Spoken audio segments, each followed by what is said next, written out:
আজকে সূরা বাকারার 172-73 নম্বর আয়াত তেলাওয়াত করেছি। গত সপ্তাহে আমরা গরু জবাইয়ের একটা ঘটনা শুনেছি। আয়াত থেকে গরু জবাই করে হত্যাকারীকে শনাক্ত করা, ওই ঘটনারই অংশ বিশেষ আজকের এই দুই আয়াতে আল্লাহ তাআলা উল্লেখ করছেন। এখানে মূলত বড় একটা শিক্ষা হলো আল্লাহ আমাদেরকে পুনরায় কিভাবে সৃষ্টি করবেন। আমরা তো মরে যাব, আমরা তো চলে যাব, আমরা তো মাটি হয়ে যাব, মিশে যাব মাটির সাথে। এরপরে আল্লাহ আবার আমাদেরকে বানাবেন কিনা, এটারই একটি নমুনা, এটার একটা নজির আমাদের জন্য স্থাপন করছে। আল্লাহ বলেন, ওয়াইদ কাতালতুম নাফসান, যখন তোমরা কোন একজন মানুষকে হত্যা করেছিলে, ফাদারাতুম ফিহা, এরপরে সেটাকে তোমরা গোপন করছিলে। ওয়াইদ কাতালতুম নাফসান ফাদারাতুম ফিহা, এবং ওই ঘটনাকে কেন্দ্র করে তোমরা একের উপরে অন্যজনের দোষ চাপাচ্ছিলে। ইদ কাতালতুম নাফসান, একজন মানুষকে তোমরা হত্যা করেছো। ফাদারাতুম ফিহা, এবং তাকে নিয়ে, সহজে বলা যায় তারে নিয়ে নাটক শুরু করছে। এর উপরে ওর উপরে, কার উপরে কে দোষ চাপাবে, এটা নিয়ে যখন তোমরা তামাশা শুরু করছো। আল্লাহু মুখরিজুম মা কুনতুম তাকতুমুন, আল্লাহ তাআলা বের করে আনলেন যা তোমরা লুকাতেছিলে। মানুষ যা লুকায় আল্লাহ সেগুলো বের করে আনলেন। আমরা গত সপ্তাহে ঘটনাটা মোটামুটি শুনেছি যে মানুষ একজনকে হত্যা করেছে। কেন? ভাতিজা তার চাচার সম্পদ আত্মসাৎ করার জন্য। আর ভাতিজার সম্পদ আত্মসাৎ করবে, একটু জলদি আত্মসাৎ করবে, তাড়াতাড়ি নিয়ে নেবে, এই জন্য চাচাকে মেরে ফেলছে। কিন্তু মারার পর এখন ওয়ারিসরা সম্পদের মালিক হয় কিসের ভিত্তিতে? মুরব্বীর মারা যাওয়ার ভিত্তিতে, ওয়ারিস সূত্র। সূত্রটা ওয়ারিস হওয়ার জন্য সে মারা যেতে হবে। এবং তিনি মারা গেলেই তো আমি সম্পদের মালিক হব। আবার শরীয়তের বিধান, আমি গত সপ্তাহে বলেছি, শরীয়তের বিধান হলো যে কতল করে সে মিরাজ থেকে বঞ্চিত হয়। কারণ আমি কতল করে যদি চাচা সম্পত্তির মালিক হতে যাই, আমি কতল করছি, কতগুলো দিতে আমার সম্পদ দিবে না। এজন্য সে সম্পদেরও মালিক হতে হয়, চাচাও জলদি দুনিয়া থেকে যেতে হবে। আর কিভাবে যাবে? তো চাচারা মেরে ফেলছে, তো সম্পদের মালিক হতে কি করতে হবে? চাচা মেরেছে বা মরেছে, অন্যের উপরে দোষ চাপাতে হবে। এটাই সে করছে। আল্লাহ তাআলা বলছেন, এটা স্বাভাবিক একটা কথা মনে রাখবেন, এই লোকে কিন্তু এই ঘটনা একা করে নাই। এই যে ঘটনাটা, সে যদিও চাচারে মারছে, কিন্তু ফাদারাতুম ফিহা, তোমরা একের প্রতি অন্যে যে দোষ চাপাচ্ছ, এই দোষ চাপানোর কাজ, ঘটনাটা সে একা করে নাই, তার পক্ষের লোক চলে আসছে। এটা দুনিয়ার একটা স্বাভাবিক নিয়ম। আপনি জীবন্ত অন্যায় করেন, একেবারে চাক্ষুষ সূর্যের আলোর মতো অন্যায় দেখা যাচ্ছে, এরপরে দেখবেন আপনার পক্ষে দু চারটা লোক জমে গেছে, এরপরে আপনার পক্ষে দু চারটা লোক দাঁড়ায় গেছে। এই যে ভণ্ডগুলো ভণ্ডামি করে, দেখেন না, পিছিয়ে পিছিয়ে কত লোক ঘুরে, অথচ একেবারে চাক্ষুষ সেটা ভণ্ডামি। এরপরে তার পক্ষে কিছু লোক এসে যায়। দুই কারণে আসে, এক নম্বর না বুঝে, দুই নম্বর পেশাকে দিব, আমার পক্ষে স্লোগান দেব, ঠিক আছে, আমার ভাই তোমার ভাই দিয়ে লেছিস, হয়তো সেইভাবে করছে কিছু। ফাদারাতুম ফিহা, তারা মানুষ এক গ্রুপ অন্য গ্রুপের উপরে দোষ চাপাচ্ছে। দ্বিতীয় নম্বর, মাসকে আমরা তো কেউ দেখি নাই, উপস্থিত দুনিয়ার কেউ তো দেখে নাই, তখন সে চোখের পানি ছেড়ে দিচ্ছে, আমার অটোমেটিকলি তার চোখের পানি দেখে দু চারজন তার পক্ষে, তোর শাশুড়ি মেরে লেছে, কে মারছে? ও মুখরে মারছে। এবার হ্যাঁ, এর কান্নাকাটি দেখে অমুকের বিরুদ্ধে গেছে। আসলে সে জানিও না যে অমুকে করছে কিনা, কি করছে। এটা মানুষের সাধারণ একটা কি বলে, চোখের পানির পক্ষে মানুষের দেমাগ, মানুষের মানে সবসময় চোখের পানির পক্ষে মানুষের কি থাকে, একটা সাপোর্ট থাকে। এজন্য আপনাদের হাসিনা সবসময় বলছে পরিবার হারানোর বেদনা, পরিবার হারানোর বেদনা। কেন হয়? মানুষের যখন চোখের পানির পক্ষে একটা সাপোর্ট পায়। আরেকটা রহস্য আমি বলি, 2000 এই যে লাস্টের বার সরকার হলো না, এবারের আগের বার, তার আগ পর্যন্ত 15ই আগস্ট, আপনারা মনে রাখবেন, খেয়াল করলে বুঝতে পারবেন, গতবারের নির্বাচনের, এবার লাস্টের বার না, তার আগের বারের নির্বাচনের আগ পর্যন্ত 15ই আগস্টের কালো ব্যানারের কোনায় একটা লেখা থাকতো, শোক হোক শক্তি। কি লেখা থাকতো? শোক হোক শক্তি। গতবার আগের বারের নির্বাচনে শোক আর শক্তি হওয়া লাগে না, আমরা এমনি শক্তি, এই জন্য এটা বাদে গেছি। শোক কেমনি শক্তি হয়? ওই যে চোখের পানির পক্ষে জন আদালত। আদালত 3 প্রকার। আদালত কয় প্রকার? 3 প্রকার। 1 জনগণের আদালত, 2 প্রশাসনের আদালত, 3 আল্লাহর আদালত। কয়টা আদালত? জন আদালত সবসময় মজলুমের পক্ষে। জন আদালত সবসময় মজলুমের পক্ষে। আপনি মাইরা আমার হাতে কষ্ট লাগান তো দেখবেন আপনার পক্ষে যাবে। মারছেন আপনি, মজলুম শাস্তি পারলেই জনগণ আপনার পক্ষে। মজলুম শাস্তি পারলেই জনগণ আপনার পক্ষে। এই জন্যই বেদনা, পরিবার হারানোর বেদনা এই স্লোগান কেন দেয়? জন আদালত নিজের পক্ষে আনার জন্য। শোক হোক শক্তি কেন? এই জন্য যে আমার 15 আগস্টের এই আক্রান্ত হওয়াটা একটা শোকের বিষয়, সুতরাং সামগ্রিক ভাবে শোক শোক শোক শোক শোক, এত শোক একাত্র হলে শক্তি হয়ে যাবে। এই বহু শোককে একাত্র করে শক্তি বানানোর জন্য শোক হোক শক্তি। জন আদালত সবসময় জনগণের পক্ষে, মজলুমের পক্ষে। আর প্রশাসনিক আদালত সবসময় টাকাওয়ালা আর প্রভাবওয়ালার পক্ষে। প্রশাসনিক আদালত কার পক্ষে? টাকাওয়ালা আর প্রভাবওয়ালার পক্ষে। এটা জগতের, বর্তমান জগতের, ইসলামিক না। ইসলামিক তো আল্লাহর আদালত। আরেকটা আদালত হলো আল্লাহর আদালত। আল্লাহর আদালত সবসময় সত্য, ন্যায় এবং ইনসাফের পক্ষে। আল্লাহর আদালত সত্য, ন্যায় এবং ইনসাফের পক্ষে। আপনি সমস্ত প্রশাসনিক আদালতকে পক্ষে নিয়ে আপনি অত্যাচারী হয়েও আপনার পক্ষে রায় নিয়ে আসবেন, কিন্তু এর রায় এনে আপনি খুশিতে ফাল দিতেই ট্রাকের নিচে পড়ে যাবেন। বুঝলেন কেন? ওই যে ইনসাফের আদালতের পিছিয়ে পড়ে গেছে। আপনি যে ক্ষমতার দাপটে টাকার বলে অত্যাচারী হয়ে কি আনছেন? রায় আপনার পক্ষে আনছেন, এরপরে যে আপনি লাভ দিচ্ছেন। উদাহরণস্বরূপ, গরিবের পোলে অন্যায় করছে, রিক্সাওয়ালার পোলে অন্যায় করছে মনে করেন, তেহারের পঞ্চায়েত লিডাররা খুব পিড়াইয়া পিড়াইয়া থাপড়াইয়া মানে জুতো দিয়ে পিড়াই ছেড়ে দিচ্ছে। এরপরের দিন আমার রিক্সা চালায়। আর বড় লোকের পোলে যেন অন্যায় করে কিছু কয় না, ফলান মানুষ ফলান মানুষ ফলান মানুষ ফলান মানুষ, এটা করে দিয়ে ছেড়ে দিচ্ছে, কারণ বড় লোকের বলা। তো একদিন হ্যাঁ বাপের 30 লাখ টাকার গাড়ি নিয়ে বাইরে ট্রাকওয়ালার তলে পড়ে গেছে। ট্রাকে কি আর ফলান মানুষ বুঝে? ইনসাফের আদালত বিচার করে দেখবেন, আল্লাহ হেফাজত করেওয়ালা। তো সাধারণত মানুষ পক্ষে চলে যায়। এই লোকটা চাচাকে মেরে এরপরে সে যখন চিল্লান শুরু করছে, কান্নাকাটি শুরু করছে, শোকের একটা আবহ তৈরি করছে, তখন জনগণ তার পক্ষে হয়ে এবার পক্ষপাতিত্ব শুরু করছে এবং দলাদলি করে অন্যায় এবং এই কি বলে জুলুমের দায়ভার মানুষের উপরে চাপানো শুরু করছে। তোমরা একজন মানুষকে হত্যা করেছ, এবং এর দায়ভার তোমরা একে অন্যের উপরে চাপাইতে চেষ্টা করছো। কে করছে কে করছে? এবার আল্লাহ তাআলা বলেন, তোমরা যা কিছু গোপন করেছো আল্লাহ সেটাকে ওপেন করে দিয়েছেন।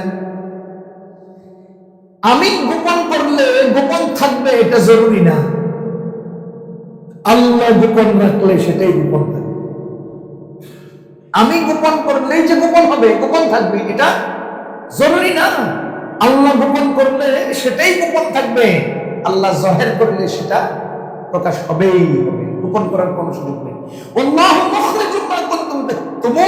তোমরা যা গোপনে গোপনে আড়াল করতে চেয়েছ আল্লাহ সেটাকে প্রকাশ করে দিয়েছে।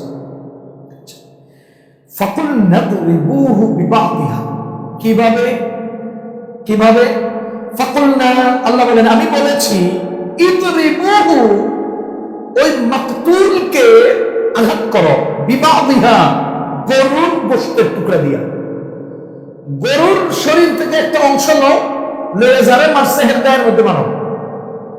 ফাকুলনা দরিবুহু বিবাদিহা, জবাইকৃত গরুর একটা গোশতের টুকরা নিয়ে হত্যার শিকার মানুষটার গায়ে আঘাত করো। করলে কি হয়েছে? সে দাঁড়াই গেছে, সে উঠে বলতেছে আমার মারছে, আমার মারছে। কাযালিকা ইউহয়িল্লাহুল মাউতা, এভাবেই আল্লাহ তাআলা মৃতকে জীবন দান করেন। আচ্ছা আপনারা বলেন তো, আমাদের ছেলে মেয়ে আছে না? আমার ছেলে, আমার মেয়ে, আমার বিয়ের আগে কোথায় ছিল? অস্তিত্বহীন ছিল না। এরপরে আল্লাহ তাআলা একটা প্রক্রিয়ার মাধ্যমে আমার ছেলে আমার মেয়েকে দুনিয়াতে আনছেন, আপনার ছেলে আপনার মেয়েকে দুনিয়াতে আনছেন, আপনাকে আমাকে দুনিয়াতে আনছেন। এটা প্রক্রিয়ার মাধ্যমে। কি বুঝা গেল? অস্তিত্বহীন একটা মানুষকে আল্লাহ অস্তিত্ব দান করলেন। এবার বলেন, আমরা যারা আছি আমাদের অস্তিত্ব আছে না? মরে গেলেও অস্তিত্ব আছে। পচে গেছি, গলে গেছি, নিঃশেষ হয়ে গেছে, এরপরেও তো আমাদের অস্তিত্ব ছিল বা আছে। তো সেখান থেকে আল্লাহ তাআলা কেন জীবন দিতে পারবেন না? সেখান থেকে আল্লাহ তাআলা কেন জীবন দিতে পারবেন না? অনেক বলে না, আমরা যে মরে গেলে পচে গেলে যে মুসলিমরা করে থাকি, আমরা ইসলামওয়ালারা, মুসলমানরা তো আমরা আকীদা যে আল্লাহ তাআলা আমাদেরকে পুনর্জীবিত করবেন, আমাদেরকে হিসাব নিকাশের জন্য হাসরের মাঠে জমায়েত করবেন। যদিও হিন্দুদের পুনর্জীবন মানে হলো পুনরায় দুনিয়াতে আসা, আমাদের পুনর্জীবন মানে হলো হিসাব নিকাশের জন্য পুনরায় জীবিত হওয়া। আমাদের পরবর্তী আরেকটা স্টেপ পরিবর্তনের জন্য আমরা দুনিয়াতে আসবো। কিন্তু ওরা তো পুনর্জীবন মানে অন্য কিছু, মানে মাঝে মধ্যে দেখি ভিডিওতে মানে পরবর্তী জীবনে, পুনর্জীবনে তুমি কি হতে চাও? তো আমি একটা পাখি হতে চাই। এই জন্য করলেন পাখি হতে চাই, বলে পাখি হতে চাই। আল্লাহ রাব্বুল আলামিন আমাদেরকে বানাবেন, আমাদেরকে তৈরি করবেন, আমাদেরকে উঠাবেন। আমরা মরে যাওয়া মানে শেষ হয়ে যাওয়া নয়। আমরা মরে যাওয়া মানে কি শেষ হয়ে যাওয়া? না, আমরা মরে যাওয়া মানে শেষ হয়ে যাওয়া নয়। আমাদেরকে আমাদের আল্লাহ পুনরায় উঠাবেন। ওয়া ইয়াওমা নাহশুরুহুম জামিআ, আল্লাহ বলেন তাদের সব মানুষগুলোকে আমি আবার জমায়েত করব, হাসরের মাঠে উপস্থিত করব। ওয়া ইদাল কুবুরু বু'থিরাত, কবরগুলো যখন ফেটে ফেটে যাবে তখন আলিমাত নাফসুম মা কদ্দামাত ওয়া আখারাত, সব মানুষেরা তাদের অতীত কি করে আসছে, কি রেখে আসছে, সব কিছু দেখতে পাবে। আর সূরা জিলজালের মধ্যে কি আছে? সূরা জিলজালের মধ্যে আছে ইয়াউমা ইযিন ইয়াসদুরুন নাস আশতাতা, যে মানুষেরা সেই দিন দলে দলে উত্থিত হবে, দলে দলে উঠবে, দলে দলে উঠবে। আপনার আলু ক্ষেত দেখছেন না? আলু ক্ষেতের আলু গাছগুলো তুলে নিয়ে এরপর যখন লাঙ্গল দিয়ে, আমরা আগে ছোটবেলায় দেখতাম লাঙ্গল দিয়ে পোষা দিলে দুই সাইডে খালি আলু তুলে বেরিয়েছে।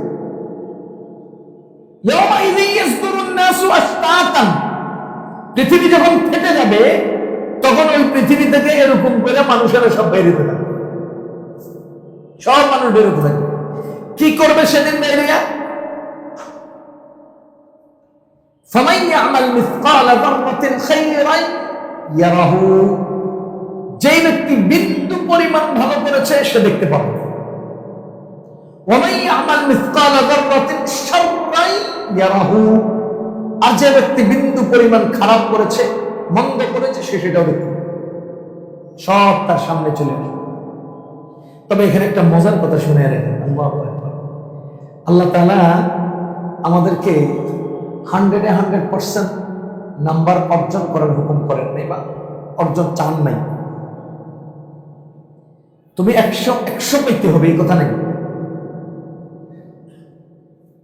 100 পেতে হবে এটা নাই। দেখেন সূরা আল কারিয়ার মধ্যে আল্লাহ তাআলা কি বলেন,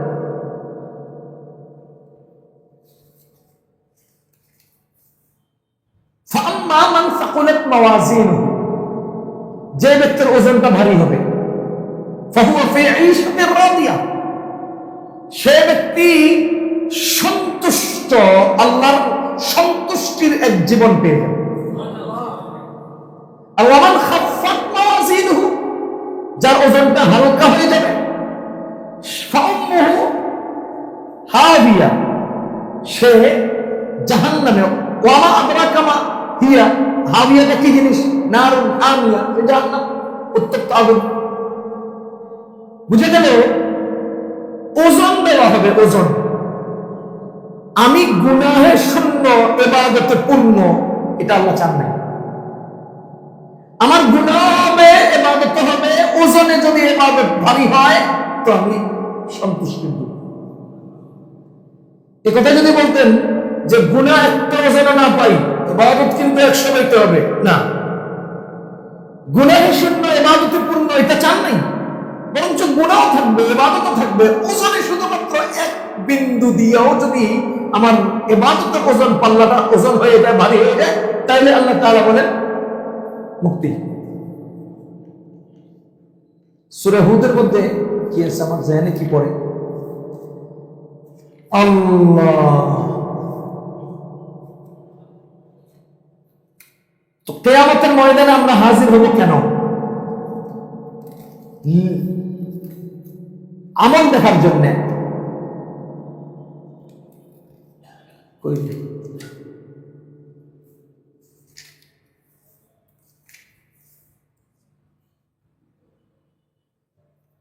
يوم يأتي لا تكلم نفس إلا بإذنه, সেই দিন দুনিয়ার কোন মানুষ কথা বলতে পারবে না, কেউ কথা বলতে পারবে না আল্লাহর হুকুম ছাড়া। ফামিনহুম শাকিয়্যুন ওয়া সাঈদ, ওদের ওই সময় দুটো গ্রুপ হবে। এক গ্রুপ হবে হতভাগা, কপাল পোড়া, আর এক গ্রুপ হবে সাঈদুন, ভাগ্যবান, চাঁদকোপাল। ফামিনহুম শাকিয়্যুন, শাকিয়্যুন মানে কপাল পোড়া, শাকিয়্যুন মানে হতভাগা, সাঈদুন মানে চাঁদ কপালে, সাঈদুন মানে ভাগ্যবান, সৌভাগ্যবান। ফাআম্মাল্লাযীনা শাকু, যারা কপাল পোড়া, ফাফিন নার, তারা জাহান্নামে। ওয়া আম্মাল্লাযীনা সুঈদু, আর যারা ভাগ্যবান, ফাফিল জান্নাহ, তারা জান্নাতে। এবার বলেন, কপাল পোড়া আর চাঁদ কপালে, ভাগ্যবান আর ভাগ্যহীন নির্ধারিত হবে কিসের ভিত্তিতে? আমলের ভিত্তিতে। আল্লাহ তাআলা বলেন, ওয়া নাদাউল মাওয়াজিনা কিসতা লিয়াউমিল কিয়ামাহ, কিয়ামতের দিন আমি দাঁড়ে পাল্লা কায়েম করব আর ওজন করব। আচ্ছা, কিয়ামতের দিন আমল ওজন হবে কেন? মাপা হবে কেন? গণনা হবে না কেন? গণনা, আমরা দুটো জিনিস বিক্রি করি, তরমুজ ওজনে বেচে না গণায়, গণায় বিক্রি করে। কিন্তু আলু, আমার ওই দিন একজনে বলতেছিল, আমি ওজনে বেচবো না, 1 কেজি কণা পুরানা নিতে হইব। পুরানা নিতে হলে আমার কেজি কেন? বুঝলেন, কেজিতে হইলে আমার 1 কেজি দিবা, আর পুরানা নিতে হইলে কেজি কেন? গনে বেচো। আলু গনায় বেচে না, কেজিতে বেচে। তরমুজ গনায় বিক্রি করে। আমাদের আমলগুলো কিয়ামতের দিন ওজন হবে, গণনা হবে না। কেন কোন গণনা হবে না? সংখ্যার দাম নাই, ওজনের দাম। আচ্ছা, আপনি দেখেন, আমার কথার ওজন আছে, আমাদের কথার কি আছে? ওজন আছে। মনে করেন আল্লামা আহমদ শফী সাহেব রহমতুল্লাহ আলাইহি বেঁচে ছিলেন, উনি যদি সরকারকে বলতো যে আমি দেখব, তো সরকারের পুরো প্রশাসন চলে উঠতো যে উনি দেখবো বলছে। আর আমি যদি কই যে আগুন লাগাই দেবো, তাও লড়ে না। আমি আগুন লাগাই দেবো বললে কেউ লড়ে না, কিন্তু উনি দেখবো বললে কি হয়? তাহলে কথা ওজন, ওজন হলো আসল, পরিমাণ আসল না, গণনায় পরিমাণ আসল। উদাহরণস্বরূপ, আজকে জোহরের নামাজ ফরজ আমরা 4 রাকাত পড়লাম, 4 রাকাতে কয়টা সেজদা বলেন না? কাবা শরীফের ইমাম সাহেবের জন্য কয়টা? আমার জন্য, আপনার জন্য। ইনসাফের সাথে বলেন, ওজনে কাবার ইমাম সাহেবেরটা বেশি হবে না আমারটা বেশি? পরিমাণে পরিমাণ হিসেব করলে তো ভাই ইনসাফ হতো না। পরিমাণ হিসেব করলে তো ইনসাফ হবে না। আমি আমার সেজদার মধ্যে দাঁড়ায় চিন্তা করি কি, আমার বাহিরের দোকানটা কেমন হবে, ঘরটা কেমনে সাজাবো, আমার পোলাটা কেমনে বিয়ে করাবো, এই।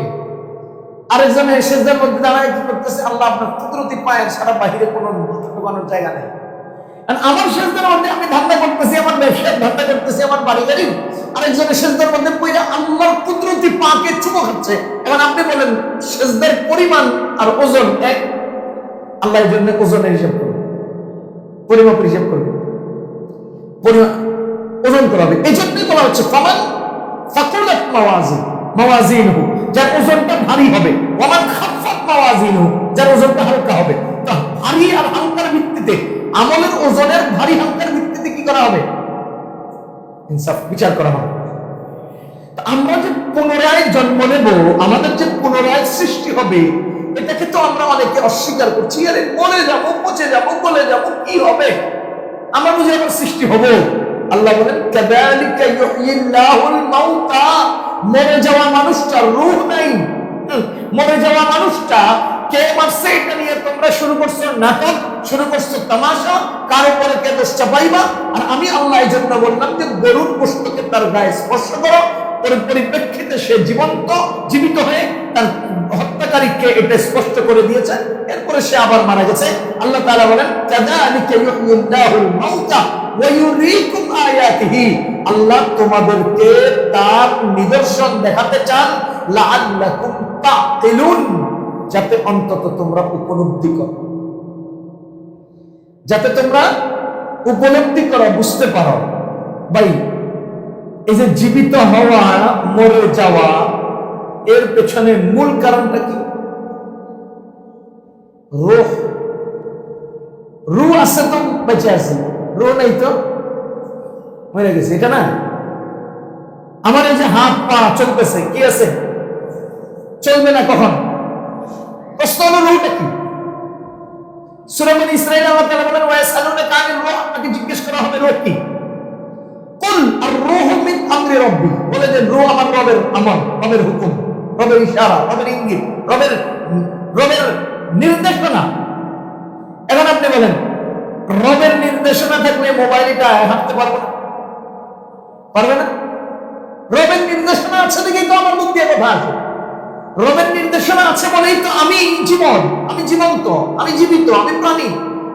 রবের নির্দেশনা থাকবে না তো আমি নিষ্প্রাণ হয়ে যাব, আমি মুর্দা হয়ে যাব।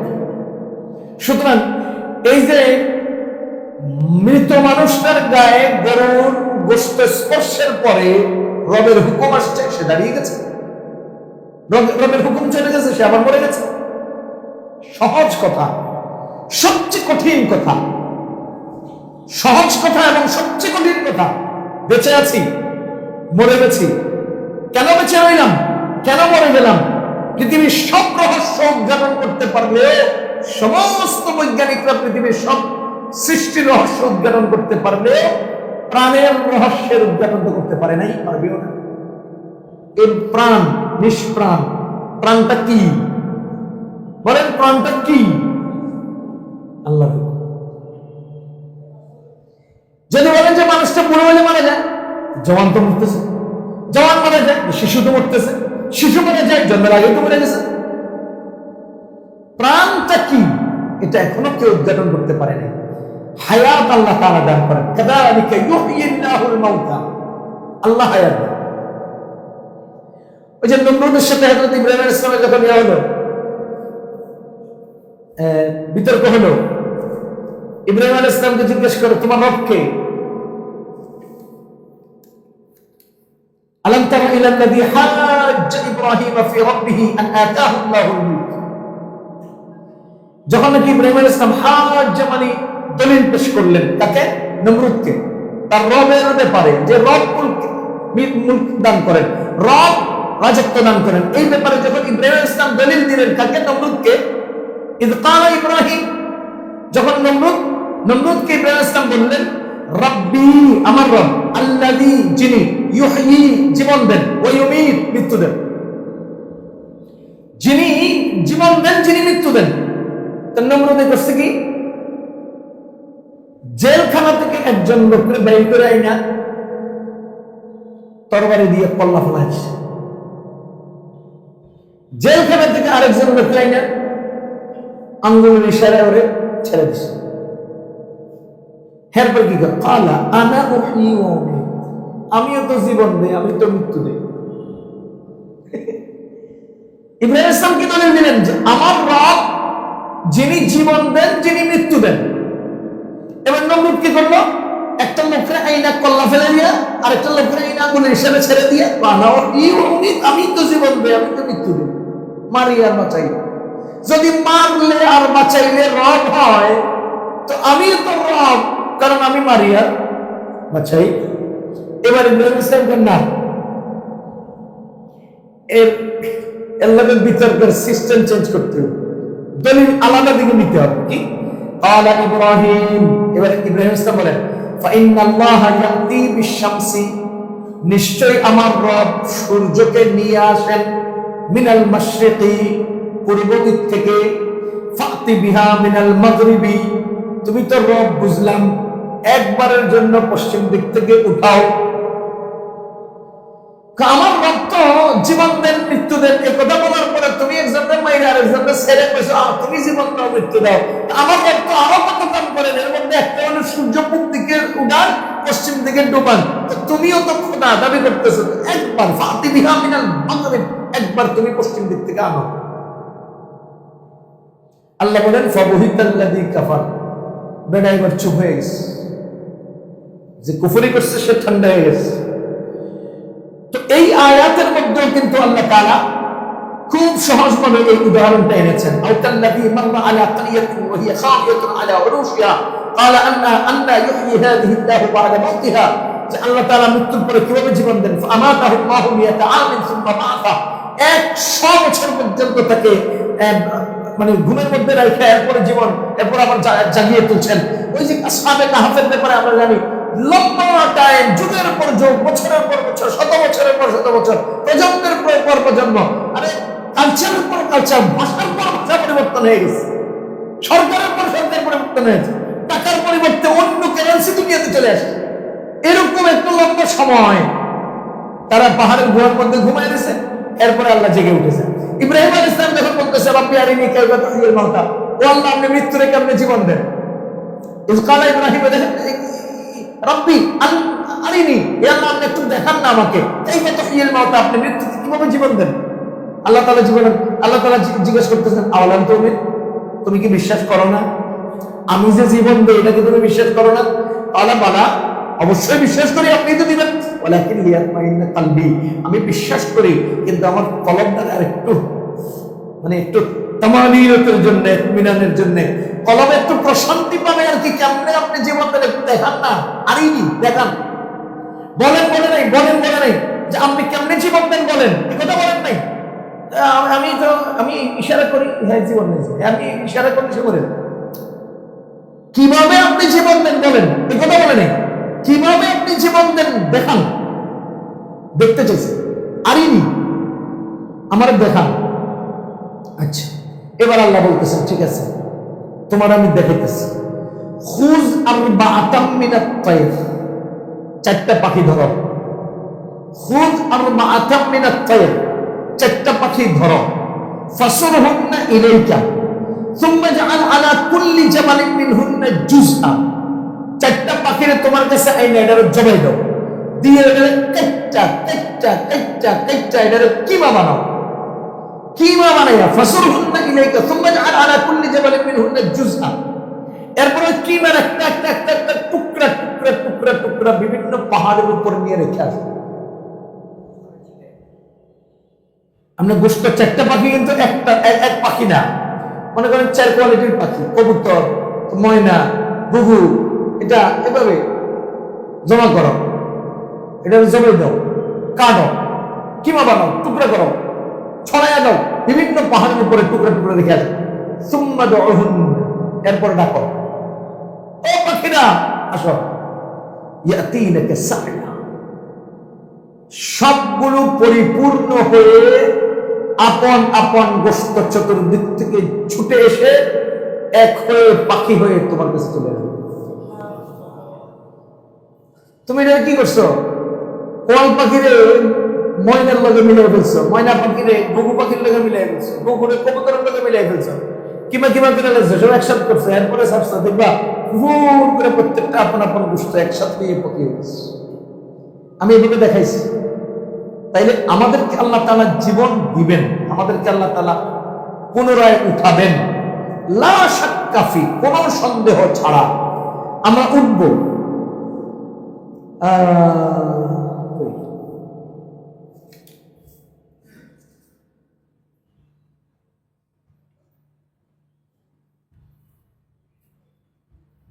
সূরা সিজদা, কিয়ামতের ময়দানে আমাদের জমায়েত হওয়ার পর আমরা আমাদের সমস্ত আমল দেখব।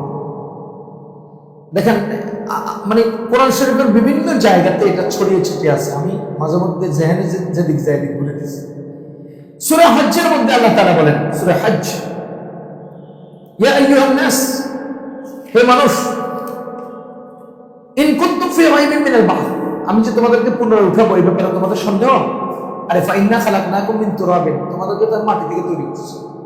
সুম্মা মিন নুতফাতিন, এরপরে নুতফা একটা বীর্য, সুম্মা মিন আলাকাতিন রক্তের টুকরা, সুম্মা মিন মুদগাতিন এরপরে গোশতের টুকরা, মুখাল্লাকাতিন আও গায়রি মুখাল্লাকাতিন, পূর্ণ অপূর্ণ, লিনুবাইয়িনা লাকুম ওয়া নুকিররু ফিল আরহামি মা নাশা, এরপরে আমি তোমাদেরকে একটা সুনির্দিষ্ট সময় পর্যন্ত ইলা আজালিন মুসাম্মা তোমাদের মায়ের পেটে রাখছি, সুম্মা নুখরিজুকুম তিফলা, এরপরে বাচ্চা হিসেবে বের করছি, সুম্মা লিতাবলুগু আশাদ্দাকুম, এরপরে যুবক বানাইছি, ওয়ামিনকুম মান ইউতাওয়াফা ওয়ামিনকুম মান ইউরাদ্দু ইলা আরদিল উমর, কেউ কেউ মরে গেছে, আবার কেউ কেউ এমন বয়সে উপনীত হয়েছে এক সেকেন্ড আগের কথা এক সেকেন্ড পরে মনে থাকে না। এরকম একটা আরদিল উমর, একদম পূর্ণ বার্ধক্যে পৌঁছায় গেছে। অতরাও আরদা হামিদাতান, আরে শুকনা একেবারে ফাইটা ফাইটা গেছে এরকম এর জমিন, ফাইদা আনজালনা আলাইহা মা, আমি যখন এই ফাটা শুকনো জমিনের উপর পানি নাযিল করি, ইহতাজ্জাব, এটা আবার সতেজ হয়ে যায়, ওয়ারাবাত, এটা আবার হৃষ্ট মানে উর্বর হয়ে যায়, ওয়াম্বাতাত মিন কুল্লি যাওজিন বাহিজ, সেখান থেকে আবার ফসল ইত্যাদি উৎপাদন হয়। একেবারে ফাটা চৌচির হয়ে যাওয়া এই শুকনো জমিনে আমি যখন পানি নাযিল করি, তখন সেখান থেকে কি হয়, আবার গাছগাছালি উৎপাদন হয়, এটা আবার উর্বর হয়, এটা আবার সুন্দর হয়ে যায়। এই যে এগুলো দেখে তুমি বুঝো না আমি কেমনে মানে আমার কিভাবে জীবিত করবো, এগুলো আল্লাহ তাআলা উদাহরণ দিয়ে দিয়ে আমাদেরকে বুঝাচ্ছেন। তো এই কথাটা আজকের আয়াত হলো কাযালিকা ইউহয়িল্লাহুল মাউতা, আল্লাহ তাআলা এইভাবেই মানুষকে জীবন দান করেন, জীবন দান করবেন। সুতরাং আমরা দুনিয়া থেকে চলে যাব, আমরা দুনিয়ার জীবন শেষ করব, কিন্তু এই জীবন শেষ মানে শেষ না। জীবনের 5টা অধ্যায় আছে। জীবনের কয়টা অধ্যায় আছে? 5টা অধ্যায় আছে। রোহের জগতে অকেজ ছিলাম, রোহের জগতে কি ছিলাম? অকেজ ছিলাম, দায়িত্ব ছিল না। দুনিয়ার জগতে কাজে আসছি, দুনিয়ার জগতে কাজে আসছি, কবরের জগতে অপেক্ষায় থাকব, হাসরের জগতে কাজের হিসাব দেব, ফুলসেরাতে জার্নি করব, জান্নাতে চিরস্থায়ী জীবন কাটাবো। কয়টা ধারা? রূহ, দুনিয়া, কবর, হাসর, ফুলসেরাত এবং জান্নাত, 6টা। জান্নাত হলো আমাদের চূড়ান্ত এবং অনন্তকালীন জীবন। দুনিয়া আমাদের অনন্তকালীন জীবন না তো, দুনিয়া আমাদের কাজের জীবন, কাজের সময়, ডিউটি। ডিউটিতে গায়ে ময়লা থাকলেই সুন্দর, ডিউটিতে গায়ে ময়লা থাকলেই তো সুন্দর। আচ্ছা, আপনারা কোন মক্কা শরীফ গেছেন না? গেছেন? মক্কা শরীফে যাইয়া এই টুপি লাগাইয়া সেলাই করা পাঞ্জাবি গায়ে দিয়া পায়জামা পিনতে হাঁটতে সরম হয়? হ্যাঁ, সেলাইবিহীন কাপড় দুটো গায়ে দিয়ে হাঁটতে মজা লাগে না? কি ওই জায়গার মজাই তো এটা। হারামা মক্কার হারামে মজাই তো এটা যে আমি সাদা কাপড় সেলাইবিহীন দুটো গায়ে দিয়ে রাখবো, মাথা চুল দেখবো না। মদিনা শরীফে যদি এটা গায়ে দিয়ে আনন্দ ভালো লাগবে না, বাংলাদেশে যদি এটা গায়ে দিয়ে আনন্দ, অথচ এটাই সবচেয়ে সুন্দর ওই এলাকার জন্য। তো এলাকা ভেদে চমৎকার হলো ওইটা যেটা এলাকার সাথে প্রযোজ্য। এখন কর্মের স্থলে 14-15 পকেটওয়ালা প্যান্ট শার্ট গায়ে দিবে, এটাই তো সৌন্দর্য। সৌদি আরবে যায় দেখেন, যারা ইলেকট্রিক কাজ করে, এনে এক পকেট এনে ফ্লাস রাখছে, আরেক পকেটে স্টার রাখছে, আরেক পকেটে কষ্টেপ রাখছে, মানে 12-13টা পকেট দিয়ে রাখছে। হ্যাঁ, যেন একতলায় একটা গাড়ি, হ্যাঁ পুরো হ্যাঁ, যে 3 তলায় উঠে ধীরে ধীরে কাজ করবো। এখন ও আমার ফ্লাসটা দে, কেমনে করবো ফ্লাস এখানে, আমার কষ্ট দে না, পুরো কষ্ট হবে, পুরো গায়ের মধ্যে পকেট। এটাই তো সৌন্দর্য রে ভাই। এখন দুনিয়াতে আসছি কাজের জন্য, অথচ এখানে আমরা একেবারে শান শৌকত নিয়ে এয়ার কন্ডিশনে সারাদিন ঘুমাই নিছি, আর মাঝে মধ্যে মুখ করে সারি, এই তো আমার জীবন শেষ করে গেছি, শেষ। মাঝে মধ্যে এটা সৌন্দর্য না, এটা সৌন্দর্য না। সৌন্দর্য হলে এখানে কাজের কবরে গেলে কেউ অনেক কাজ করতে দিবে না, তো অনেক কাজ করার সুযোগ নাই, হাত বান্ধা ওখানে, হাত বাঁধা। এবার তারা যখন মানুষেরা তাদের আমল দেখবে, তখন তারা তাদের রবের বলবে, রব্বানা আবসারনা ওয়া আল্লাহ, আমরা দেখছি, ওয়া সামি'না, আমরা শুনছি, ফারজি'না, আমাদেরকে আরেকবার একটু পাঠান, আমাল সালিহান, আমরা একেবারে কইটা বইরা বস্তা বইরা নেক আমল করব। আল্লাহ আমাদেরকে আরেকবার পাঠান, আমরা একবার বস্তা পুরাইয়া নেক আমল করব। ফারজি'না আমাল সালিহান ইন্না মুকিনুন, আমরা একেবারে ইয়াকিনের সাথে বলতেছি, চোখ ছুঁয়ে করতেছি, মাথা ছুঁয়ে করতেছি, ঠিক আমরা মাথা ছুঁয়ে করতেছি, আমরা বিশ্বাস করেন, আমরা এবার গেলে কিন্তু কাম আর কামই করবো, আমরা এবাদত আর এবাদতই করবো। দেন সুযোগ দেন, কবরে গেলে কেউ আর সুযোগ দিবে আর সুযোগ হবে না, সুযোগ এখন, সুযোগ এখন। অতীতে ছিলাম বেকার, সামনে হয়ে যাবে অকেজ, এখনই কাজ। আজকের কাজের ভিত্তিতে হাসর, আজকের কাজের ভিত্তিতে কবর, আজকের কাজের ভিত্তিতে ফুলসরাত, আজকের কাজের ভিত্তিতে অনন্তকালীন জান্নাত অথবা জাহান্নাম, আজকের কাজের ভিত্তিতে। সুতরাং আজকেই আমার সবকিছু, দুনিয়া ঘোরার সুযোগ আজকে, আখিরাত গড়ার সুযোগ আজকে। আল্লাহ আমাদেরকে বুঝার তৌফিক দেন, আল্লাহ আমাদেরকে নেক আমল করার তৌফিক দেন, পরকালীন কল্যাণ, উন্নতি এবং সফলতা অর্জনের জন্য দুনিয়ায় বেশি পরিমাণে ইবাদত করার তৌফিক দেন। সুবহানাল্লাহ।